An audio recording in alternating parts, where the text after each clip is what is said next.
Welcome back to Relatable Wisdom, the podcast where everyday people share the quotes that shaped how they see life, offering you daily doses of insight and connection that might just shift your perspective. Today's guest is Lisa Watson, a transformational coach who's walked through some of life's deepest challenges and emerged with profound wisdom about healing and reparenting. She has this beautiful gift for taking complex ideas about our inner worlds and making them feel accessible and empowering. Let's step into Lisa's world for a few minutes and hear the quotes that has guided her journey of transformation. Tell us your name and what you do. I am Lisa Watson, and I am a coach, and I help people awaken to who they really are. My focus is really on helping women to become empowered and liberated and really just become the creators of the reality. So I do that through teaching the reparenting method, which is a method I have developed to rewrite the subconscious programs that are creating your reality. I also write children's books. We were just talking about that. My first one comes out on August 5th. I'm so excited. Courage Finds Its Calm is a children's book that I write to help the next generation learn the emotional regulation tools that unfortunately most of us don't know or have. Thank you for accepting my invitation to be on the podcast this time. Pleasure. What's the quotes you want to share with me today? A quote I want to share with you. John F. Kennedy said it best, that children are our best hope for the future and our most valuable resource. And the reason that quote means so much to me is the work that I do is twofold. I help adults to heal their inner child, and I assist adults in also understanding childhood development and emotional regulation and being able to model and teach that for the next generation. And children truly are, like, without humans, what's the point, right? So children are the most valuable resource that we have. The first 7 years of their life is absolutely critical. It's the time when their subconscious minds are being formed, and we have to pay more attention to the children and not just the little ones. We have to first reparent our own selves and heal our own inner children before we're going to be able to raise a generation that is healed and doesn't need to do the healing that we've had to do. When you say you help people heal their inner child, what exactly does that mean? Because right now I'm trying to wrap my head around it. Can you explain that in simpler terms for me to understand? Absolutely. So the inner child is the first 7 years of our life. As I just mentioned, the way that these avatars of ours worked, okay? When we're born, we're spiritual beings that come into these physical vessels. And when we're born, this physical vessel, I liken it to an avatar. It's just a highly, highly sophisticated robotic type machine. We're literally living in a virtual reality. We're living in a holographic reality. It's been proven. If you're not sure about that, you can start researching it. AI, I'm sure, can help you. But it's true. We live in a holographic reality. And our beliefs are what create our reality. The beliefs are downloaded into us the majority of those first 7 years of our life when our subconscious mind is being formed. We're literally in a theta brainwave state. So we're in the same brainwave state that they put you in to put you under hypnosis. It's the state you're in when you're completely receiving directly into the subconscious mind. It's that state that you're in just as you're about to fall asleep at night and just as you're waking up in the morning. That's when you most will receive, it's best to say, like, your affirmations and something positive about your day during those times. So because a child is in a hypnotic state these first 7 years, they're just absorbing information. They don't even have a prefrontal cortex that's developed. They don't have a full brain. They're not little adults. And so they're just downloading information into what I call the operating system of this avatar. They're learning everything. They're learning right and wrong and how people behave and what's to be expected. If they live in an impoverished area with drug addiction and violence, they learn that that's normal. That's the way things just are, they'll probably grow up to create a reality just like that. If they live in a well-grounded, affluent community where there's good communication, they'll just learn and have these beliefs and expect that reality looks like that, and they'll create more of a reality like that for themselves. So why working with the inner child is so critical is because your inner child is your subconscious mind. It's the gateway into you reprogramming yourself. What your inner child is holding on to is a belief system that was based from that inner child's perspective when they didn't have the prefrontal cortex even developed. So they felt, unloved and not valued and even not safe for just being their little authentic selves when they got in trouble and they got timeouts, because their little brains couldn't understand it's not okay to draw with a red pen on a white couch. Mom's going to get mad. But when mom says you're a bad boy and sends you for timeout, you don't understand. You're just drawing. And so you're receiving this message, you're downloading, I'm not worthy, I'm not deserving, I'm not safe to be my authentic self. It's not safe to express myself. I'm not safe. And so we have to go back and work with that inner child and teach them the real perspective. And then you tell them where they are now. You say, we're not two anymore. And we don't have parents, like our parents just didn't know. They didn't know that by giving us a timeout, it was going to make you feel that way. That's how their parents talk to them. It's not personal. It's just a program you're running as an avatar now. You were never not worthy. You were never not deserving. You were never not loved. That was just the perspective you had, but it wasn't even truth. And the truth is, I love you. And we're here right now. All we have is the present moment. The past is gone. Just come on up here with me now, and I promise you, I'm always going to respect you and love you and listen to you. And you can be as creative as you want and draw as many frickin' couches as you feel like it. And you just love your inner child. And this is how we heal and we change our belief systems about ourselves. We no longer have to feel unworthy or undeserving or not loved or wrong or bad. We don't have to. We get to choose something different for ourselves. Yeah, Lisa, I want us to do something, right? Let's take a quick pause. If you're enjoying this conversation and want more thought-provoking ideas straight to your inbox, join the Relatable Wisdom email list. It's free, quick, and filled with bite-sized insights, inspiring quotes, and behind-the-scenes reflections from our guests. Just head to relatablewisdom.com/join. That is relatablewisdom.com/join. Or tap the link in the show notes. And hey, subscribing to the podcast helps more than you think, and it's free. So if you haven't already, hit that follow button wherever you're listening. All right, let's get back to the conversation. All this, can you share with us an example, right, of a case where, because how do I explain? Do certain times there are concepts that are new to certain persons. They understand everything you're saying because, of course, you're speaking English and you're using simple words, but they need a story that they can resonate and relate to in order to make sense of all these new concepts you just, saying and speaking to them and like, oh yeah, yeah. Everybody knows what the chime is. Everybody knows what the inner means, but because this thing is not quote unquote new, right? But the concept is new. How do I explain this now? It's just like, let's say there's a particular thing you've had at home all this while, and someone tells you, oh, they start mentioning and start calling it a concept or a name, and you don't even know what that is, and you're like, okay, yeah, and then they say, oh, that thing that makes this sound, and you're like, oh yeah, I have that thing at home. I've always had it at home, right? So would you be kind enough to give us an example of someone healing from their inner child, what the inner child was before and then after? Well, I'm going to talk about myself because I'm the one that Okay. I've been doing this lab work on for the last 10 years, and we only have ourselves to practice this stuff on. And I don't just talk about it. I do it on a daily basis. It's my life and it's my passion. And the difference between my inner child 10 years ago, which I didn't even know she existed, to where she is now, what has shifted for me has been a real sense of safety.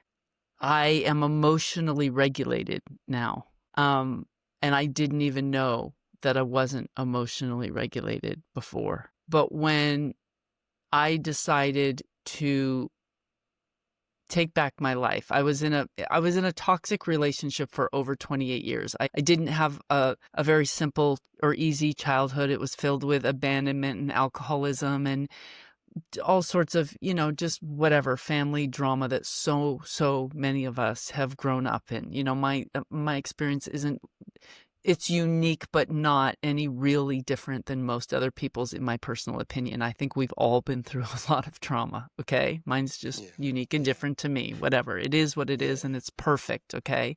It's perfect. It allowed me to be who I am today. I'm grateful. I'm so grateful to be on this planet, having this experience on this podcast, sharing this information with people. So everything up until this moment is great. But my inner child, I didn't know I had abandoned her. I didn't know that she was afraid to be her authentic self. I didn't realize how unworthy and undeserving she actually felt. I didn't know that by abandoning myself, I didn't know by not setting boundaries, by allowing my ex-husband to speak to me in a way that was so disrespectful and abusive, and to allow it to continue, to not set a boundary, use my voice to walk out the door. I didn't know that I was doing that to my inner child. I didn't know that it was my job to protect me. I didn't know that, and I don't think most of us know that. We were been taught to look for a savior outside of us. I just have to find the right husband who's going to treat me right. No, you have to treat you right. You have to show up for you. And working with the inner child, this is what it does. It turns you inward, and you start advocating for you, your feelings, what matters to you. And you protect that inner child at all costs. Does that feel right with you? Is that what you want? Are we comfortable? Do we want that person to hug us or not? Nah, not really. Okay, no thank you. We don't give a darn what anybody else thinks anymore. It's not our responsibility to buffer things so that you can swallow it. We speak our truth. We're authentic. We're our unique selves. We're God in form. I'm here to have this unique experience as my authentic self, and I'm not apologizing for it anymore. I'm not doing anything anymore to make you more comfortable. Either you love me for who I am and I get to speak my truth and be me, or you don't, and the door's right there. That's what working with my inner child, that's where it got me. I went from being in a toxic, codependent, people-pleasing relationship for 28 years of my life to I'm remarried. I've been married for about 8 years now, to a relationship where I am me. I'm just me. I have a partner who stands by my side. I don't blink for a minute. I don't worry. Oh my gosh, how's he going to handle it? Should I tell him? Should I not tell him? What should I do? What shouldn't I do? I'm just me. And authenticity is the highest vibrational frequency we can hold. It is connecting to your God self. So I believe the inner child work is you finding the God within you and honoring it. I believe the inner child is the God self. So you honor that self. You be true to that self. It's your job to protect and advocate for that self in this experience that you're having on this planet. It's our number one priority, in my opinion. Find yourself. Yeah, find yourself. And it reminds me that we see what we are. When we look at the world, right? We look at with a perspective of who we are. And if most of the things you do, you help people from fear-based to love and empowerment. If you're scared and all that, that's the way you see the world. And it will change a lot of the things you see. And if you love yourself, you're empowered, it will also change the way you see the world. And so, as much as the same thing, two persons will see it differently because they see who they are. And It's a and mirror. yeah, I like that word. It's a mirror. Yeah, Mm-hmm. it's a mirror. It's a And holographic mirror. yeah. So you mentioned that it's the work you do, right? I know you at the very beginning you how did you even get into this work? Well, once my my first relationship ended in 2015, My children were grown. They were in their mid-20s, so I was just free to start my life over. And I decided that I was going to start it over on my terms, 100%, that my life was going to be in alignment with me. I always was passionate about spirituality. I learned a lot. I was introduced to from my it's such a long story, but my father, who was not very present in my life, was very much into spirituality, and I learned things and read lots of personal development books when I was a very young age. So it gave me a really good foundation for things that I kind of just sort of used all that knowledge I had to navigate my difficult relationship and raise my children, in a healthy way. But once I got out of the marriage, it was like, oh, I'm going straight back to this. Like, spirituality, personal development is my favorite thing. I absolutely love to do it. And then I was working in the corporate world for over 27 years. I also homeschooled my kids. I was just a very type A, busy person. And I got a back injury. I tore 3 discs in my back, so I had to slow down quite a bit. And I then had a spiritual awakening in 2017, and I was gifted with light language. I channel light language, which is kind of like speaking in tongues for people who aren't aware. It just happened. I was gifted with this, and I know that I am here on a mission to help raise the vibration and the consciousness of the planet. I know I'm here to send the message that we are all God in form, and that you have the power to create your reality. And I wanted to just have my life be in alignment with that. So I quit the corporate world. I got into real estate, and then realized, I was just searching for myself. I had lost myself for 28 years. I was living someone else's idea of who I needed to be. And so I did a lot of different things. I tried a lot of different stuff. I got a lot of certifications. I went back to school to get my PhD in integrative health medicine. I started writing children's books and nannying, and then I just realized I wanted to be a coach, and I've always kind of been a coach my whole life anyway. I've been in a teaching role and training roles, and so I got into life coaching, went deep into a spiritual awakening journey and a self-healing journey and an inner child healing journey, while not being able to move very well and babying and taking care of my body. And it's very common to have an injury or an illness or something as you're going through an awakening, because you're literally shedding an old part of yourself. And it takes really going within, as I was speaking of before, and doing really deep work with your own self and getting to know your own self. And typically, if you have an injury and you can't move a lot and you're kind of stuck at home, it's a great way to get that done. So I think my higher self just planned it that way. Now you can't move, so do the work. One of your book is Courage in Calm. Courage Finds His Calm is the name of the children's book. Yes, comes out August 5th. Okay. And then I wrote an adult book called Reparent Yourself to Find Healing in All Your Relationships, but it's with a publisher right now. It's not released yet. Courage finds its calm.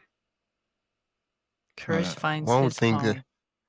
One would think that courage usually it's needed when there's chaos and all those other things. And so when you say courage finds its calm, Okay, so Courage is the name of the bunny who is the character in the book, him and Callahan. And Courage the bunny is named after a boy that I nannied. All the characters in my books are named after boys or children that I nannied. I nannied when I was studying to become a coach and a conscious parenting coach. I went back to nannying to do like workshop, to practice with little kids since my kids were old. And when I found out your name, Wisdom, I thought, oh, geez, your name must find a way into a character in my book. I love it. I used Courage as a name of this little boy that I nannied. And Courage Finds His Calm is about this little bunny who's building a sandcastle. It's a rhyming book designed for 3 to 7-year-olds. And he's building this sandcastle, and it falls down, and he gets really upset. And his mentor, which is a ram named Callahan, he just teaches him some simple breathing techniques, and he teaches him how to find his calm within his own self. And the message of the book is about not needing your outer reality to change in order for you to find peace. We don't need a new sandcastle. We don't need anything to change. We just need to learn to accept the reality before us. We need to learn to accept the now moment, ground ourselves in it, and find appreciation in that moment. And when we're able to do that, we can find our calm. But it does take courage to find your calm, to be Yeah. perfectly honest. It really does. And wisdom. Yeah. Wow.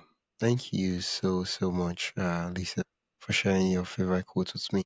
I feel like that's a book, even though it's a story, it has layers and layers and layers and layers of meaning. It's great for Yeah. adults too, to be perfectly honest. It's a really cute little rhyme, and every time I share it at a reading or whatever, the adults always say, "Oh, I needed that. Like, I needed to hear that. I needed to be reminded of how simple it really is." And I just make it practical and simple. And I have plans for over 39 more children's books. I have 2 other ones that are in this mindfulness series coming out soon too. So it's my passion Yeah. project that I do. It's just like the world needs more good books for kids. So I'm going to write them.